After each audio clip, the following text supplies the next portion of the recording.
독일은 최대 8만 명의 나토 병력 동진을 준비 중입니다. 독일 신임 총리는 유럽 최강 군대 구축을 다짐했습니다. 클리닉만은 적대적인 러시아에 맞서 대륙이 당열해야 한다고 말합니다. 프랑스는 유럽 땅이 더 이상 자동으로 안전하지 않다고 경고했고, 폴란드의 최고 장군은 유럽이 전쟁 전시대에 있다고 말합니다.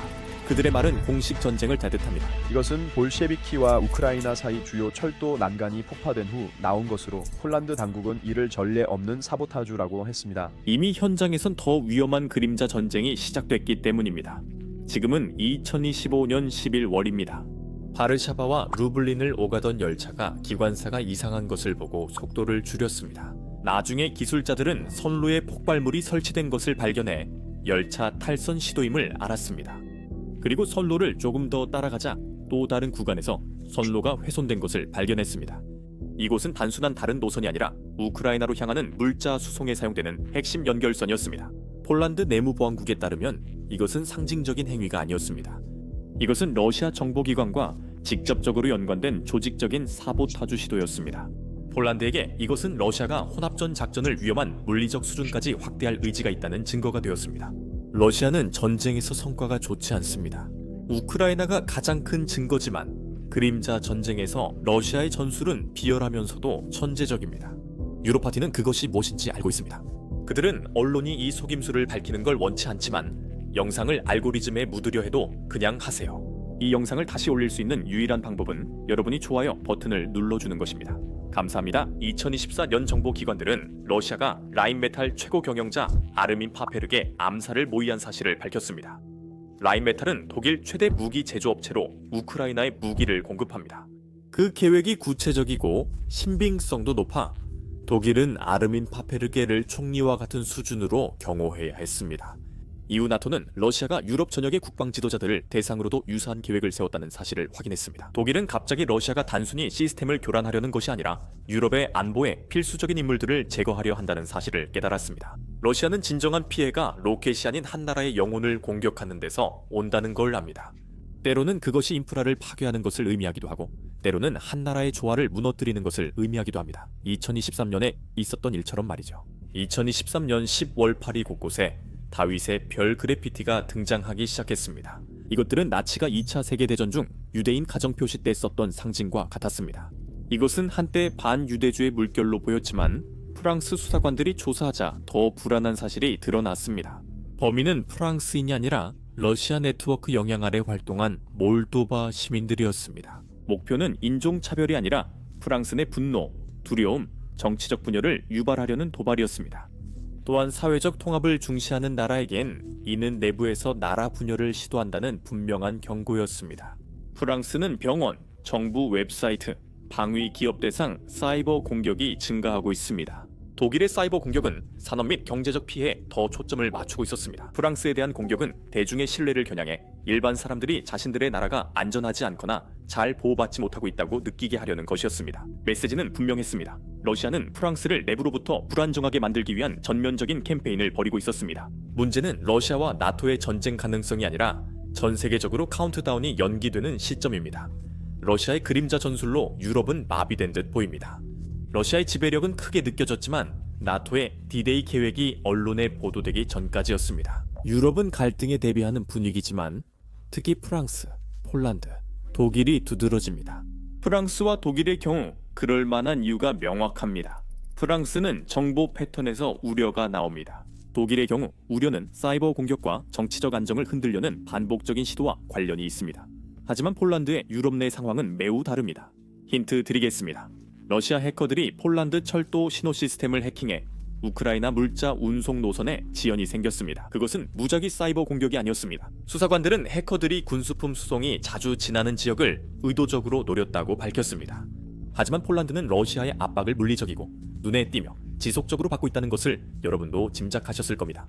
폴란드는 러시아 군사화가 심한 칼리닝그라드 옆에 있고 반대편엔 벨라루스가 있습니다. 오늘날 벨라루스는 거의 모스크바의 전진 기지처럼 기능하고 있습니다. 이러한 지리적 특성 때문에 폴란드는 러시아를 멀리 있거나 이론적인 위협으로만 여길 여유가 없습니다. 폴란드는 러시아의 존재가 매일같이 느껴지는 동네에 살고 있습니다.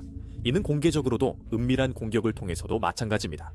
폴란드는 우크라이나로 가는 서방 물자의 주요 관문입니다. 거의 모든 주요 무기 수송, 포탄, 장갑차, 로켓 발사기, 탄약, 인도적 지원이 우크라이나 영토에 도달하기 전에 폴란드를 거쳐갑니다.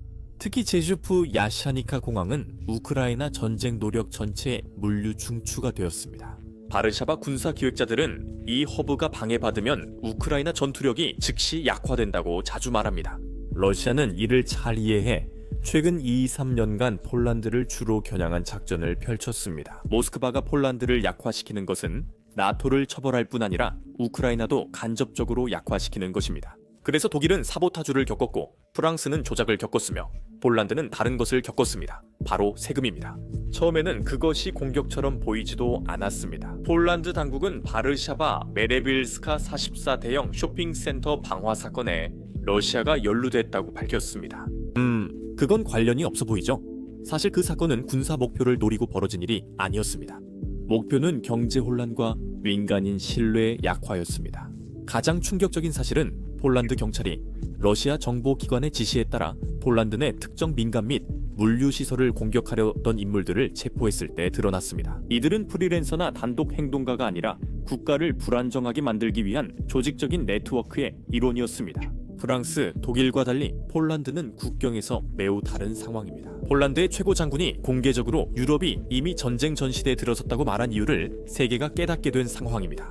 그는 과장하려던 게 아니라 자신과 군대가 영토에서 직접 본 상황을 설명한 것이었습니다. 폴란드는 반복되는 국경 드론 침범에 대응하고 있습니다. 일주일 만에 수십 대의 드론이 벨라루스에서 폴란드 영공을 침범했고 다수는 군사훈련 구역과 주요 시설 경로를 따라 이동했습니다. 폴란드 당국은 이 비행을 러시아가 나토 대응 시간을 시험하려는 시도로 봅니다. 폴란드 수사관들은 제슈프 허브 인근에서 간첩 행위를 적발했으며 우크라이나 대통령 젤렌스키 관련 정보 수집 시도도 포함됐습니다. 여행 경로까지 포함됩니다. 이러한 모든 사건들을 함께 보면 매우 분명한 패턴이 드러납니다. 러시아는 폴란드를 유럽 하이브리드 전쟁의 주요 시험장으로 활용해 왔습니다. 장군은 러시아가 이미 사보타주, 사이버 작전, 드론, 정보 활동으로 전장을 준비 중이라고 봅니다. 폴란드는 러시아와 직접 맞닿은 첫 나토 국가라서 폴란드는 압박을 먼저 느껴서 장군들이 다른 유럽 군사 지도자들보다 훨씬 솔직하게 말합니다. 폴란드는 러시아의 행동을 경고 신호로 보지 않고 더 큰 전략의 초기 단계로 봅니다. 이는 보통 한 나라가 분쟁을 확대하거나 지역을 불안정하게 만들기 전에 이루어지는 사전 준비 작업입니다. 폴란드를 공격하면 러시아의 재앙이 될 것입니다. 이는 폴란드가 나토 회원국이고 자체 대응력도 있기 때문입니다. 폴란드는 유럽에서 가장 빠르게 군사력을 키워왔습니다. 폴란드는 국내 총생산의 약 4%를 국방했으며 이는 나토에서 가장 높습니다. 폴란드는 현역 군인 약 2만 명을 보유 중이며 2035년까지 3만 명으로 늘릴 예정입니다. 동부 방패 이스트 실드버트는 폴란드가 벨라루스와 칼리닝그라드 국경을 따라 세운 대규모 방어선입니다. 이 프로젝트는 감시 시스템, 요새화, 안티 드론 네트워크, 벙커, 러시아 징역을 늦추거나 막기 위한 장애물로 구성됩니다. 폴란드는 필요하다면 국경의 지뢰 사용을 망설이지 않겠다고 공개적으로 밝혔습니다. 이것만 봐도 바르샤바가 상황을 얼마나 심각하게 보는지 알 수 있습니다. 폴란드엔 이런 일이 새롭지 않습니다. 폴란드와 러시아는 수세기 동안 갈등, 분할, 점령, 배신 등으로 관계가 형성됐고 러시아가 힘을 얻을 때마다 반복됐습니다. 역사적으로 폴란드는 그 결과를 가장 먼저 체감하는 나라 중 하나였습니다.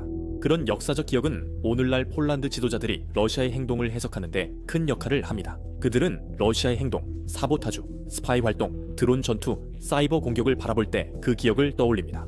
그들은 이를 개별 사건이 아닌 러시아가 공격적 행동을 준비했던 과거와 유사한 패턴으로 봅니다. 폴란드의 전략은 진실을 깨닫기 전까지는 좋아 보입니다.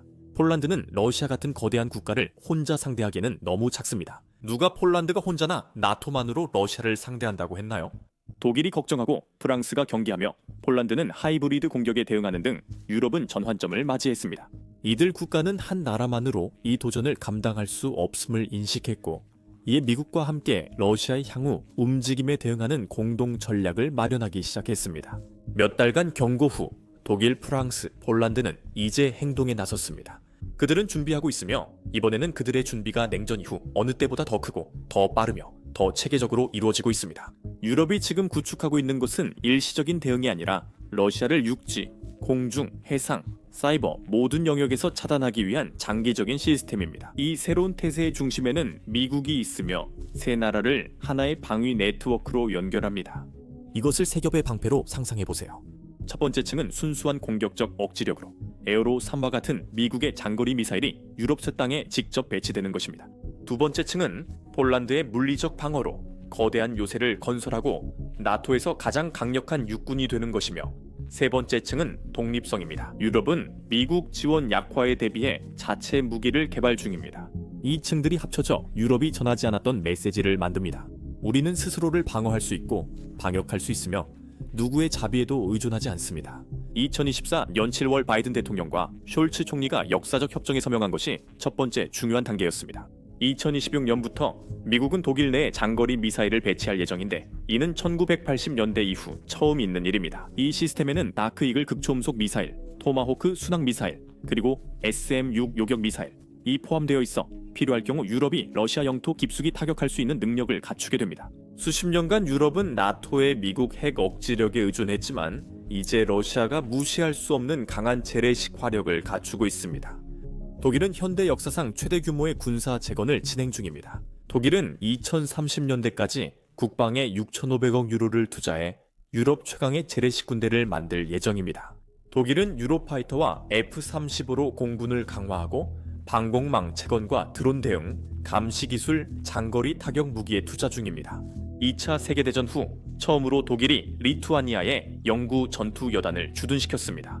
이는 러시아가 발트 3국을 공격할 경우 독일이 즉각 대응하겠다는 신호입니다. 반면 폴란드는 스스로를 요새로 만들고 있습니다. 전문가들이 유럽 최대의 지상군이라고 부르는 군대를 구축하고 있습니다. 폴란드 육군은 2030년까지 약 1100대의 최신 전차를 배치할 예정으로, 이는 독일, 프랑스, 이탈리아, 영국 합계보다 많습니다. 폴란드는 K 흑표 에이브람스, 업그레이드된 러파르트 등 전차와 로켓, 포병, 패트리어트, 아이리스 T 하이마스 등 나토 최강 방공 시스템도 도입하고 있습니다. 폴란드는 군 예비군 훈련을 확대하고 약 1만 명의 미군을 주둔시켜 나토의 러시아 대응 최전선 역할을 하고 있습니다. 프랑스는 핵 억지력과 글로벌 영향력, 독립성에 집중합니다. 프랑스는 핵 잠수함과 미사일을 현대화하고 라팔 전투기 전력을 늘리며 극초음속 무기 드론 군집의 신형도 준비 중입니다. 프랑스는 독일, 스페인과 퓨처 컴bat 아이얼 시스템 6세대 전투기를 개발해 2040년 이후 유럽의 첨단 항공기 보유를 추진 중입니다. 또한 사이버 방어, 위성, 인공지능, 안티 드론 네트워크도 강화하고 있습니다. 계획은 이미 준비되어 있고 예산도 이를 뒷받침합니다. 하지만 한쪽 면만 보면 모든 것이 화려해 보인다는 점을 기억해야 합니다. 반대편에서는 그렇지 않습니다. 러시아 확장의 핵심은 전차 생산의 부활로, 이는 소련 이후 최대 규모입니다. 2025년 러시아는 연간 약 400대 전차를 생산 중입니다. 대략 250-300대의 T-90M과 추가로 150대의 T-80BVM이 생산되고 있습니다. 이 숫자들은 2022년엔 상상 못했던 수준입니다. 당시 러시아는 연간 60-70대 신형 전차만 생산했습니다. 모스크바의 본격적인 계획은 2026-2029년에 시작되며 내부 목표에 따라 큰 증가가 예상됩니다. 개선된 T-90MI 리바길의 초기 생산부는 2026년에 시작되며 2027년에는 290대, 2028년에는 428대, 2029년에는 약 400대가 생산되어 총 1118대의 첨단 T-90 시리즈 전차가 만들어집니다. 단 3년 만에요. 그리고 이러한 당위 목표 뒤에는 2028년까지 연간 1000대의 전차 생산, 그리고 2035년까지는 연간 3000대까지 생산량을 늘리겠다는 훨씬 더 야심찬 목표가 있습니다. 이는 소련이 전성기 때 달성했던 것과 같은 생산량입니다. T-14 아르마타는 사실상 포기되고 대량 생산이 가능하고 검증된 설계의 전차들이 선택되었습니다. 이를 통해 러시아는 전장에서 잃은 수천 대의 전차를 빠르고 안정적으로 대체하고 전략적 예비 전력을 재건할 수 있게 되었습니다. 미사일 생산량이 60-70% 늘었고 러시아는 매달 이스칸데르, 칼리브르, 킨잘 미사일을 새로 생산하고 있습니다. 동시에 모스크바는 5,449기의 핵탄두를 계속 현대화하고 있어 전술적 능력과 전략적 능력을 모두 강하게 갖추고 있습니다. 병력 확충도 군비 증강과 관련 있습니다. 러시아는 10년 말까지 현역 150만 명을 목표로 합니다. 우크라이나 전선을 위한 최전방 부대, 중기 분쟁 대비 예비대, 10년 말 나토와의 대규모 충돌 대비 전략적 사단 등 3계층으로 구성되어 있습니다. 이제 크렘린은 경제를 전시 체제로 고정했습니다. 국방비가 GDP의 7%를 넘어 소련 시절 이후 최고치입니다. 장기 계약 덕분에 앞으로 10년간 이 수준이 안정적으로 유지됩니다. 드론 생산은 2023년 14만 대에서 2024년 150만 대로 빠르게 늘고 2029년엔 연 200만, 300만 대를 목표로 합니다.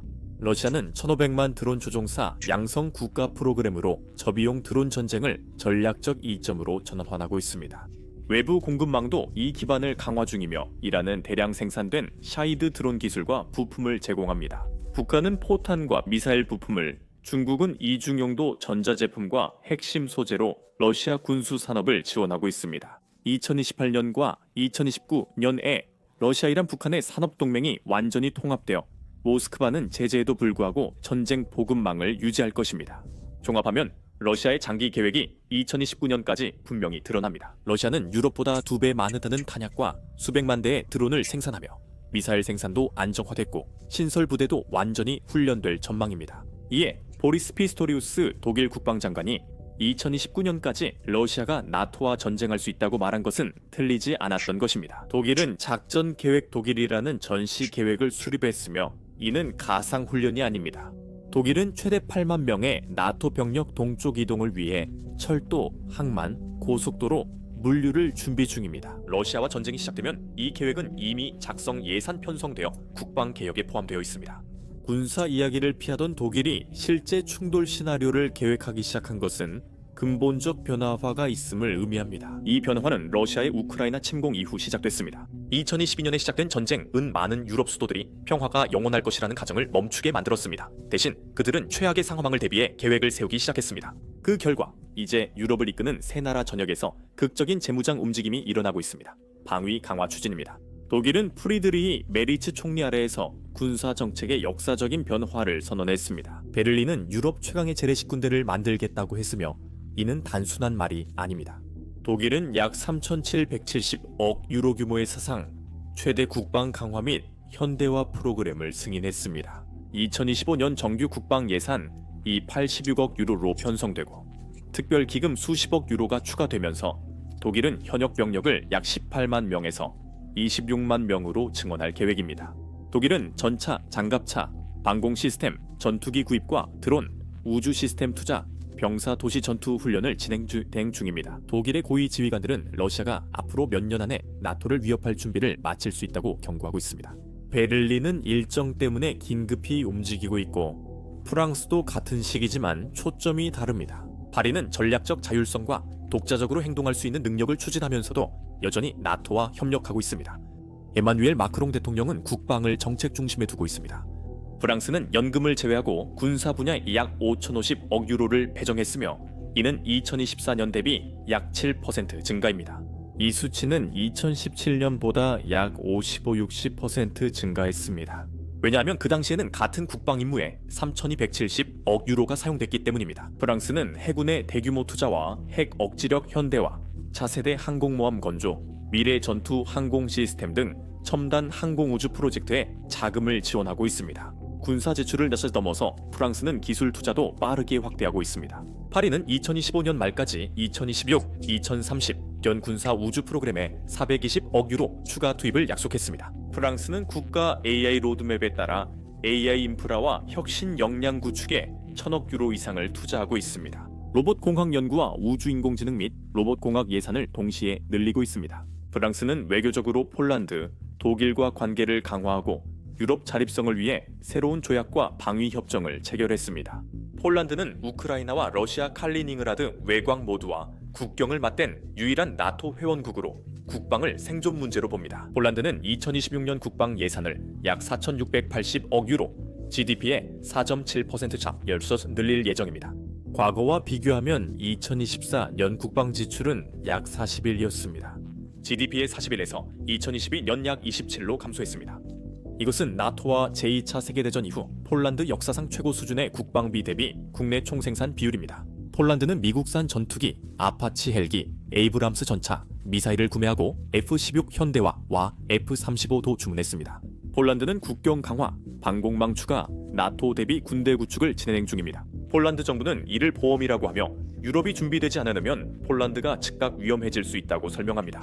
세 나라는 더 긴밀한 전략적 협력을 공식화해서 발표했으며 현대화된 바이마르 삼각지대, 즉 현재는 종종 바이마르라고 불립니다. 이 그룹은 공동 성명을 발표하고 행동으로 옮겼으며 위협 평가 공유, 조달 조율, 방위 협정 체결을 했습니다. 프랑스와 폴란드는 2025년 5월 9일 방위 및 상호 협력 강화를 위해 낭시 조약을 맺었습니다. 세 수도는 일정과 우선순위를 통일하고 물류, 산업, 정보 분야를 더 긴밀히 통합하기로 했습니다. 독일, 프랑스, 폴란드는 매년 1,800억 유로 넘게 국방에 지출하며 이 변화에 자금이 지원되고 있습니다. 2020년에는 세 나라가 총 1,185억 유로만 지출했습니다. 이는 5년 만에 약 61% 증가한 수치이며 조달 계획은 수천억 유로에 달합니다.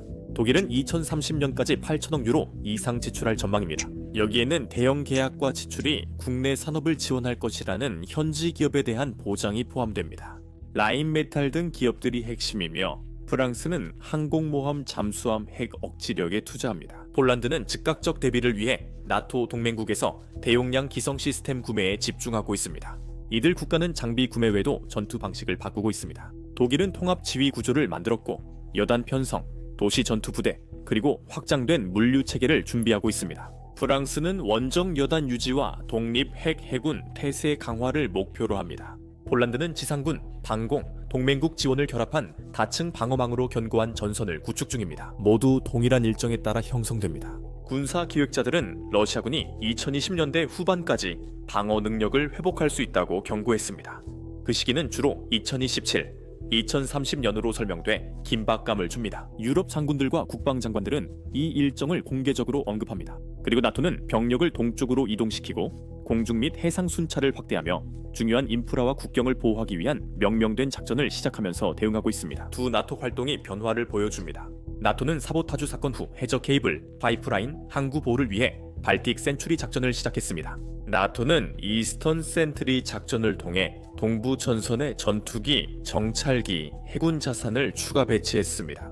각국은 전투기 순환 배치, 연구 기지 설립, 요격 및 조기 경보 능력 강화에 나서고 있습니다. 이러한 움직임은 정치, 경제적 결과를 가져옵니다. 방위 산업이 강화되고 있고 정부는 무기 구매를 위해 재정 규제를 완화하고 있으며 공공 논의의 방향도 변화하고 있습니다. 독일은 국가가 군사에 막대한 지출을 할 수 있도록 부채 상한제의 일부를 중단했습니다. 프랑스는 장비 계획을 확대하고 폴란드는 신속 구매와 인프라 에너지 프로젝트에 투자하고 있습니다. 이러한 선택들은 단기적으로 국가 경제를 변화시키고 있습니다. 정부들은 국방을 성장과 안보의 동력으로 보고 있기 때문입니다. 올라프 숄츠의 전쟁 경고는 갑작스러운 일이 아닙니다. 최근 몇십 년간 독일은 냉전 이후 유럽에서 보기 드문 러시아의 간섭을 겪었습니다. 이 변화는 조용히 시작됐다가 갑자기 독일이 무시할 수 없는 상황으로 변했습니다. 이것은 산업 지역에서 이상한 시간에 사람들이 움직이거나 신원이 확인되지 않은 사람들이 발전소, 통신망, 철도 시스템, 심지어 정부 청사에 대한 정보를 수집하는 등 국내에서 이상한 활동들로 시작되었습니다. 몇 달간 사건들은 무작위처럼 보였으나 독일 정보기관이 연결해보니 관련자 다수가 러시아 기관과 연관된 것으로 밝혀졌습니다. 처음엔 이상하고 개별적인 사건 같았지만 곧 독일 핵심 인프라를 파악하려는 조직적 시도로 보였습니다. 2022년 10월 철도 신호를 제어하는 두 광섬유 케이블이 절단되며 첫 주요 경고가 발생했습니다. 550km, 약 350마일 떨어진 다른 지역에서 발생했습니다. 두 곳 모두 거의 동시에 공격을 받아 큰 영향을 받았습니다. 북부 독일 철도망이 몇 시간 마비되어 베를린, 함부르크, 브레멘 간 열차와 국제 노선도 중단됐습니다. 독일 당국은 사보타주이자 전문적으로 실행됐다고 밝혔지만 범인은 끝내 밝혀지지 않았다고 관계자들은 전했습니다. 하지만 이 사건 뒤에 외국 정보가 있다는 확실한 증거는 없었습니다. 일부 분석가는 이번 공격이 적대 정보기관의 하이브리드 작전과 유사한 정밀함과 규모를 보인다고 지적했습니다. 불과 2달 후 에센 근처에서 또 다른 케이블이 절단되었습니다. 그때쯤 독일 보안 당국은 이것이 우연한 사건이 아니라는 것을 알고 있었습니다. 이것은 독일의 인프라 사보타주 복구 속도를 시험하는 조직적 시도였습니다. 그리고 나서 지금까지 중 가장 위험한 작전 중 하나가 벌어졌습니다. 2024년 7월 폭발물 소포들이 DHL과 DPD 소포로 위장해 유럽 전역에 퍼지기 시작했습니다. 독일 라이프치 공항, 폴란드 운송 트럭, 영국 물류센터에서 각각 하나씩 폭발이 발생했습니다. 수사관들은 이 소포들이 러시아 정보기관과 연계된 조직이 준비한 것임을 확인했습니다. 그들의 목표는 단순히 개별적인 폭발을 일으키는 것이 아니었습니다. 이것들은 2025년까지 훨씬 더 큰 항공 공격을 위한 시험이었습니다. 상황은 더욱 악화되었습니다. 독일 철도망에 대한 공격이 거의 끊임없이 이어졌고, 밤에는 지하 케이블 피트가 열렸으며 신호선이 절단되었고, 한 번은 함부르크 베를린 노선의 기차 터널 안에서 폭발물이 터지기도 했습니다. 방해 행위로 화물 여객 열차 모두 큰 지연이 발생해 독일은 연방 보안기관을 투입했습니다. 새로운 사건이 발생할 때마다 전문가들은 많은 사람들이 속으로 두려워했던 것을 공개적으로 말했습니다. 이것은 사고나 장난이 아니었습니다. 이것은 체계적인 사보타주였습니다. 물리적 공격에 더해 대규모 사이버 침입도 이어졌습니다. 독일 기업들은 2013-2025년 사이 사이버 공격으로 3천억 유로 이상의 손실을 본 것으로 추정됩니다. 공항, 수도, 금융 네트워크, 방위산업체 모두 표적이 됐습니다. 당국은 많은 공격이 러시아 관련 단체에서 나온 것으로 추적했습니다. 독일 보안 당국은 러시아가 냉전 시절 사보타주 네트워크를 재가동했다고 경고했습니다. 이 네트워크는 국가 내부 마비를 위해 만들어졌습니다. 위기 상황에서 독일은 러시아 드론의 국경 침입 문제를 다뤄야 했습니다. 처음엔 정찰용이었으나 이후 무기까지 탑재됐습니다. 보안 당국자들은 위협 수준이 빠르게 높아지고 있으며 국가가 본격적인 방어력 강화를 필요로 한다고 경고했습니다. 일부 지도자들은 독일이 수년 동안 요구하지 않았던 의무 군복무를 다시 도입하자고 제안하기도 했습니다.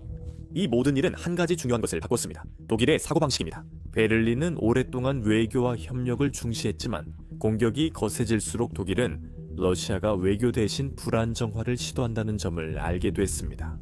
프리드리히 미츠 총리 취임 후 독일은 더 강경해졌습니다. 독일은 우크라이나 군사 지원과 국경 보호를 강화하고 러시아의 위협에도 장거리 투어리스트 미사일 제공을 검토했습니다. 이때 독일, 프랑스, 폴란드는 트라이앵글 전략적 파트너십을 결성했습니다. 이제 이는 단순한 정치 동맹을 넘어 정보 공유, 러시아 사보타주 감시, 핵심 인프라 보호, 공동 방어 준비까지 아우르는 체계가 되었습니다. 독일 이야기는 한 가지를 분명히 보여줍니다. 러시아는 전쟁이 시작되기를 기다리고 있는 것이 아니라 이미 유럽 내부에서 조용히 각국을 약화시키는 방식으로 한 걸음씩 움직이고 있습니다. 독일뿐만 아니라는 점이 걱정됩니다. 이 모든 일이 베를린에서 일어나는 동안 프랑스도 러시아 작전에 직면했습니다. 일부는 더 공격적이고 두드러졌습니다. 그리고 우리가 프랑스로 이동하면 그 패턴들은 무시할 수 없을 정도로 분명해집니다. 독일이 네트워크와 사보타주를 통해 조용히 공격받고 있었다면 프랑스는 훨씬 더 눈에 띄는 공격에 직면하고 있었습니다. 프랑스에서 말이죠. 러시아의 개입은 케이블과 터널뿐 아니라 거리, 언론, 국가적 자부심의 상징까지 확산됐습니다. 프랑스 지도자들은 많은 정부들이 비밀리에 하던 말을 공개적으로 해야 했다고 밝혔습니다. 그중 하나는 올림픽 위협이었습니다. 파리가 100년 만에 맞는 최대 국제 행사인 2024 연하계 올림픽을 준비하고 있었기 때문입니다. 프랑스 정보기관은 러시아의 준비 과정 방해 시도를 수십 건 저지했습니다. 이것들은 단순한 장난이나 온라인 괴롭힘이 아니라 프랑스의 국제 행사 안전 개최에 대한 세계 신뢰를 흔들기 위한 조직적 작전이었습니다. 러시아는 가짜 뉴스 캠페인, 조작된 영상, 올림픽 서버에 대한 사이버 공격, 그리고 활동가인 척하는 온라인 단체들을 이용해 대회 기간 동안 폭력, 테러, 공공안전에 대한 두려움을 퍼뜨렸습니다. 프랑스는 결국 러시아가 이 허위 정보 사태의 배후라고 공식 발표했습니다. 에마뉘엘 마크롱 대통령은 러시아의 공격적 전략을 공개적으로 언급한 첫 유럽 지도자 중 하나였습니다. 그는 유럽이 준비되어 있어야 하며 유럽 땅이 더 이상 자동적으로 안전하지 않다고 말했습니다. 그리고 프랑스가 재무장하고 방위 능력을 강화해야 한다고 했습니다. 그는 유럽의 평화 시대가 더 이상 당연하지 않다고 경고했습니다. 파리에서의 변화는 바가 유럽 균형을 흔들었습니다. 프랑스는 정보기관 강화, 사이버 방위팀 확대, 핵심 인프라 보안, 그리고 관계자들이 더 위험한 세상이라고 표현한 상황에 대비하는 데 막대한 투자를 시작했습니다. 프랑스는 또한 새로운 유럽 방위 프로젝트, 공동 훈련 프로그램, 그리고 유럽 군대 간의 더 긴밀한 협력을 추진하는 데에도 도움을 주었습니다. 그리고 독일, 프랑스, 폴란드가 새로운 전략적 삼각동맹을 결성했을 때 프랑스는 정보 공유 시스템을 구축하는 데 중요한 역할을 했으며 특히 러시아의 허위 정보에 맞서는 데 큰 기여를 했습니다. 독일이 산업과 인프라 측면을 담당했다면 프랑스는 정보전과 정치적 영향력 측면에 집중했습니다. 메시지는 분명해졌습니다. 러시아는 단순히 한 가지 유형의 시스템만을 겨냥한 것이 아니라 프랑스 자체의 정체성, 통합, 그리고 안정성을 겨냥하고 있었습니다. 세 나라는 각기 다른 역할을 하지만 혼자 미래를 준비할 수 없다는 걸 알게 됐습니다. 그래서 이들은 탄약 생산, 물류, 데이터 공유, 훈련을 모두 미국과 연계하여 동기화하고 있습니다. 미국은 임시 배치를 폴란드 등 유럽 연구 기지로 전환하고 스페인, 루마니아, 스바사, 폴란드에서 미사일 방어를 강화하고 있습니다. 미국은 감시 항공기, 전투기, 해군 함대, 수송 시스템을 이스턴 센트리라는 하나의 체계로 통합하고 있습니다. 이 체계는 나토 동부 국경의 모든 움직임을 감시하기 위해 설계되었습니다. 실시간으로 유럽과 미국이 구축하고 있는 것은 단순한 군사 계획이 아니라 러시아의 어떤 공격도 승리할 수 없게 만드는 장기적 억제 네트워크입니다. 러시아가 폴란드나 발트해 국가들을 통과하려 하면 요새화된 진지와 수천 대 전차, 방공망, 미군 부대에 직면하게 됩니다. 상황이 격화되면 프랑스의 핵 억제력이 가동됩니다. 러시아가 장거리 타격을 시도하면 독일과 미국의 요격기들이 대응합니다. 그리고 전쟁이 장기화되면 유럽의 새로운 공장들은 멈추지 않고 계속해서 탄약을 생산합니다. 나토의 억제력은 이제 워싱턴만의 약속이 아닙니다. 이제 러시아를 그 세대의 결정적인 위협으로 보는 여러 나라들이 함께 지탱하는 다층적인 방패입니다. 그 위협을 감당할 수 있을지는 오직 시간이 지나야 알 수 있습니다. 드론 공격 장면 등 이런 영상을 많이 만들 때의 문제는 사람이든 러시아 군인이든 다치지 않아도 문제가 된다는 점입니다. 보통 유튜브는 저희 영상을 수익 창출에서 제외하거나 제한합니다. 실제로 지난주에만 유튜브에 따르면 저희 전쟁 관련 영상 4개가 수익 창출이 제한됐습니다. 드론 공격 장면이나 심지어 최전방의 영상조차 광고주에게 적합하지 않기 때문에 영상이 제한되는 겁니다. 아시지만 이것이 현대 전쟁의 현실이고 우크라이나인들이 싸우며 살아남으려 애쓰는 전쟁입니다. 그래서 저희는 이 모든 것을 다루는 것이 중요하다고 생각했고 그래서 저희만의 플랫폼인 베이식스 인사이더를 시작하게 된 겁니다. 저희가 철등부터 직접 만들었기 때문에 아무런 제약이 없습니다. 저희는 드론 공격 영상을 흐리게 처리할 필요도 없고 최전선 영상도 흐리게 처리할 필요가 없으며 러시아 공군기지가 파괴되는 장면도 흐리게 처리할 필요가 없습니다. 저희는 사이트에 광고를 전혀 싣지 않아 광고주 불만으로 내용을 검열할 필요가 없습니다. 저희는 광고로 사이트를 운영하지 않고 여러분의 후원으로 운영합니다. 만약 이런 보도에 관심이 있으시다면 그리고 저희 영상을 검열을 없이 시청하고 유튜브에는 올릴 수 없는 보너스 콘텐츠도 보고 싶으시다면 꼭 basicsinsider.com에 가입해주세요. 설명란 링크를 클릭하거나 QR코드를 스캔하세요. 가입하시면 기존과 앞으로 업로드될 모든 영상을 시청할 수 있습니다. 여러분의 후원이 저희 취재와 채널 운영에 큰 힘이 됩니다. 감사합니다. 저는 샘이고 다음 영상에서 뵙겠습니다.